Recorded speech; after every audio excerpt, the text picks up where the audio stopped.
আমাকে ঝামেলা জড়িও না গো, আমার আর পারছি না, আমার ভালো লাগছে না। সঞ্জয়দার সাথে আমার 2 দিন কথা হয়েছে মাত্র, বিশ্বাস করো। একবার হচ্ছে আমার কাছে কল রেকর্ডিং চেয়েছিল, আর আমাকে বললো কি যে তোর যদি চ্যানেলের ব্যাপারে কিছু বাঁচাতে হয় তাহলে তোকে একটা নাম্বার দেবো সুদীপ্ত দা বলে। আমি তো ওনাকে চিনি না, বললো নাম্বার দেবো, সে তোকে তোর চ্যানেলের ব্যাপারে হেল্প করবে, তো তার সাথে একটু কথা বলে নিবি। তো সুদীপ্ত দা ফোন করেছিলাম আমি, তো উনি আমাকে এসব ব্যাপারে জিজ্ঞেস করছিল সব, তো এসব ব্যাপারে বলেছিলাম। তো আমি বলেছি দেখো দাদা, আমি এসব যুদ্ধ ঝামেলা রাখতে চাই না, আমি তারপর করলাম না, আমরা তিনটে বেঁধে আমাদের করলাম না, বলছি যদি আমরা কোনো যুদ্ধ ঝামেলা থাকবো না, ওই তুমি সংসার করছে সংসার করুক, আমরা যুদ্ধ ঝামেলার মধ্যে থাকবো না।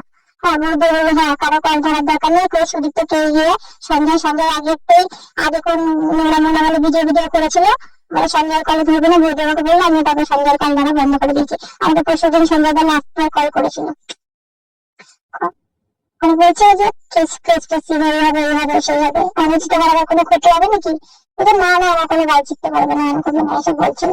আমি 2 বার ছাড়া কোনো, আমার সঞ্জয় দাসের সাথে এত পরিচয় নেই, আমি 2 দিনই কথা বলেছিলাম মাত্র, কারণ আমি না সত্যি কথা বলতে যুদ্ধ বলে আমি ছাড়তে চাই না, আমার ভালো লাগছে। হ্যাঁ, আমার কাছে কল রেকর্ডিং হয় না, আমার কাছে শুধু গ্রুপে কল রেকর্ডিং করেছিল। আর ওই যে তপন দা, ওই একদিন কথা বলছিলাম না, সেইটা শুধু অন্য একটা ফোন দিয়ে রেকর্ডিং করেছিলাম, তপন দত্তা। আর নেই আমার কাছে, নেই। কিন্তু বললে আমি কল ইয়ে করে আমাকে টেনে না দিয়ে, আমার আর ভালো লাগছে না, বলছি আমি সারাদিন ধরে রাখতে চাই, আমার ভালো লাগছে না। আমি দেখছি তো দিয়ে, আমি দেখছি তো, আমি কতদিন ধরে আমি সরে এসেছি, ওই দেখছি তো আমি সরে এসে আমি নর্মাল ব্লগ দিচ্ছি রোজ। হ্যাঁ,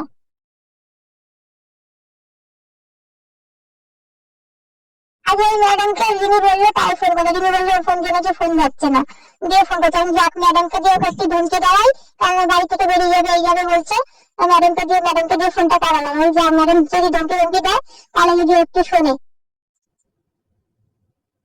হ্যাঁ, তারপরে তো ম্যাডাম ফোন করেছিল, তারপরে রিমি কথা বললো, রিমিকে ধমকি ধমকি দিয়েছে, দিয়ে পিতামকে বললো একটু ডাক্তার ফাক্তার দেখাতে, রিমিকে, যে তুই গাইনার ডাক্তার দেখিয়েছিস কেন, তুই একটু মাথার ডাক্তার দেখা, ভালো কথাই বলেছে পিতামকে, আর বলেছে রিমির চ্যানেলটা ডিলিট করে দিতে। আগে তারা রিমিকে বকাচ্ছে যে তুই কি পেয়েছিস, তুই একবার বলে ভালো বলবি, আমার বল, তখন রিমি বললো যে ঠিক আছে আমার বরের কোনো ক্ষতি করো না, আমি বেরোবো না বাড়ি থেকে, এই কথা বলেছে। তারপর একটু শুনেছি, তাহলে শুনছিলই না, সেই ঝামেলা ভাবনা করে বলছে গাড়ি থেকে বেরিয়ে যাবে, করবে করবে, সে বুঝিয়ে বুঝিয়ে পাচ্ছিলাম না। হ্যাঁ, ওনার সাথে কথা হয়েছিল, উনি ওই যে আমাকে ডেকেছিলেন না থানাতে, তো ওখান থেকে আমাকে বললো, থানা থেকে আমাকে বলে গেলো যে তুমি ম্যাডামকে নিয়ে দেখো, ম্যাডাম একটা পাওয়া আছে, তো ম্যাডামকে নিয়ে কোনো খারাপ কথা বলে না, যদি না চাই আমরা তো ম্যাডামকে সেরকম বলিনি, তো যদি করে থাকি তা আমরা বলে প্রাইভেট করে দেবো, আমরা চলে যে আমরা থাকতে চাই না। তারপর থেকে বোঝা এমনটা করেছি যে আমরা কোনো ম্যাডামকে নিয়ে কোনো খারাপ কথা বলবো না, কিছু বলবো না, আমরা নিজেদের মতো ভিডিও দেবো, এই কথাই বলেছি থানাতে। না, ওই লোকটা আমাকে বলেছিল যে থানা থেকে আসার পর আমাকে ফোন করে সব জানাবি, কিন্তু আমরা আর কোনো ফোন করিনি। আমি আমার জীবনে করেছি যে আমরা ওনাদের কাউকে ফোন করার দরকার নেই, তাই সঞ্জয় দাকে ফোন করিনি, যে সঞ্জয় দার অনেক দোষ আছে। আমাকে দেখে বলবে যে সঞ্জয় দা নাকি আগে অনেক নোংরা আছে, খিস্তি খিস্তি দিয়েছে, আমি তো আমি তার ব্যাপারে সবকিছু জানতাম না। হ্যাঁ, আমি আমাকে দিতে বললি সব কথা কালকে, তারপর থেকে আমি কথা কথা বলা, আমি আমাকে শুধু তোরা কালকে না পরশু দিন যেন অনেকবার ফোন করেছিল, আমি রিসিভই করিনি। আমি যে চ্যানেলে বেশি দেখলে আমি রিসিভ করি না, আমি অ্যাভয়েড করি। এবার আমাকে যে কদিন ধরে মাথা খারাপ করে দিচ্ছিল কল রেকর্ডিং এর জন্য, তার জন্য আমি বাধ্য দিচ্ছি, সেই কত কষ্ট করে তারপরে কল রেকর্ডিং নিয়ে তারপরে দিতে হয়েছে জানো। তো এটার জন্য যদি যদি কোনো ইয়ে করতে হয় আমাকে বলো, তাহলে আমি বলবো যে আমার কল রেকর্ডিং যেন না দেওয়া হয়।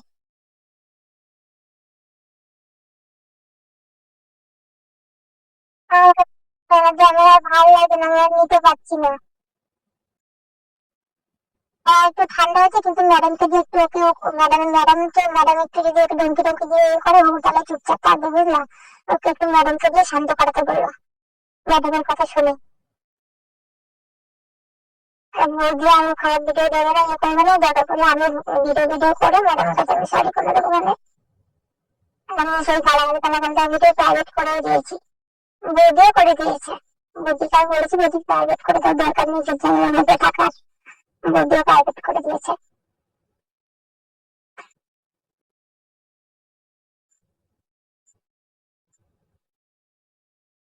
আরে ম্যাডাম তো খারাপ ভাবিনি। আরে সেদিন কি হয়েছে জানো কি?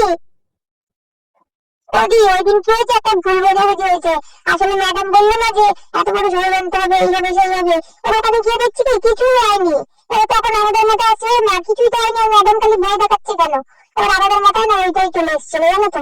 তাই জন্য আমরা বলছি তোর আমরা যুদ্ধমেলার মধ্যে থাকবো না। ওইটাই আমরা, তাই জন্য আমরা সবাই গেছিলাম। আর বুঝতে পারিনি। ওরে দেখো, আমাদের সব শেষে না আমরা একটা কথাই চাই যে রিমি যেন সংসার করে, দিদি বিশ্বাস করো। তারপরে আবার ওই সুদীপ্ত দা মাথায় বলছে কি যে তোমরা নাকি, সুদীপ্ত দা ওরা বলছে তোমরা নাকি আবার দিশানিকে ঢোকানোর চেষ্টা করছো, রিমিকে সরিয়ে, এইসব কথা বলছে। আমরা বিশ্বাস করিনি। আবার বলছে টিনার কেসটাই নাকি টিনার টিনার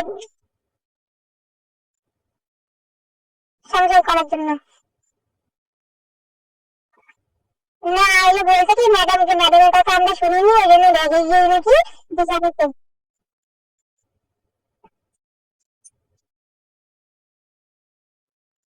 কিন্তু বৌদি, বিশ্বাস করো আমি দাদা বৌদিকে সবসময়